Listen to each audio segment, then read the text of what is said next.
মাওলা আলীর শানে রাসূলুল্লাহ বলেছেন। এনার রুতবা কি দেখেন। মদিনা শরীফে যখন রাসূলুল্লাহ গেলেন, মুহাজির এবং আনসারদের মধ্যে ভাই ভাই করে দিলেন। মাওলা আলী শুধু বাকি থাকলো।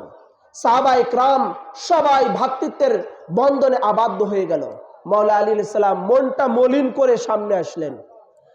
রাসূল পাক জিজ্ঞাসা করলেন, হে আলী, তোমার মনটা মলিন কেন, মুখটা মলিন কেন, তোমার মন খারাপ মনে হচ্ছে?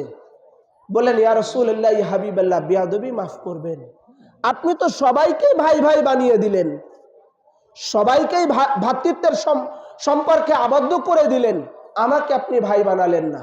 রাসূল কি বলেছেন শুনুন।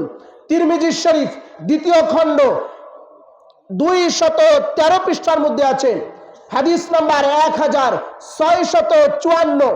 আবার মিশকাত শরীফ 564 পৃষ্ঠার মধ্যে আছে, খুতবায়ে মুহররম 188 পৃষ্ঠার মধ্যে আছে।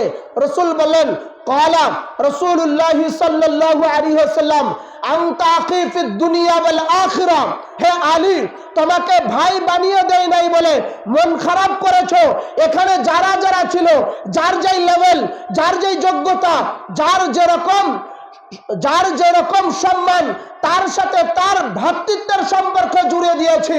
হে আলী, তোমার বরাবরে কেউ আগাবে, তোমার সমান সমানে কেউ যাবে, এইরকম যোগ্যতা আমার সাহাবা ইকরামের মধ্যে নাই। আলী শোনো, আনতা আখি ফিদ দুনিয়া ওয়াল আখিরা। হে আলী, তুমি হলো আমার ভাই, শুধু দুনিয়াতে নয়, দুনিয়ার আখিরাত উভয় জগতের মধ্যে।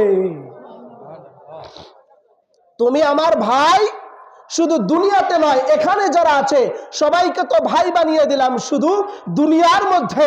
আনতা আখি ফিদ দুনিয়া ওয়াল আখিরা। আলী समझ लो, আলী सुन लो, तू मेरा भाई है दुनिया और आखिरत में। আলী শোনো, তুমি আমার ভাই শুধু দুনিয়াতে না, দুনিয়া আর আখিরাত উভয় জগতের মধ্যে। আলী, তুমি আমার ভাই আছো।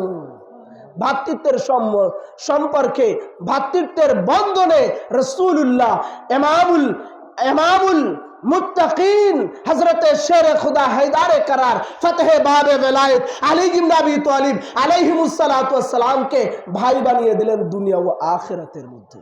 এগুলো তো কিতাব ভাই, কি ভাই দেখেন এগুলো আছে কিনা। তিরমিজি শরীফ 213 পৃষ্ঠা, দারুল উলুম দেওবন্দ প্রিন্ট, দারুল উলুম দেওবন্দ প্রিন্ট। তো এইভাবে করে রাসূলুল্লাহ ভাই বানিয়ে দিলেন। আর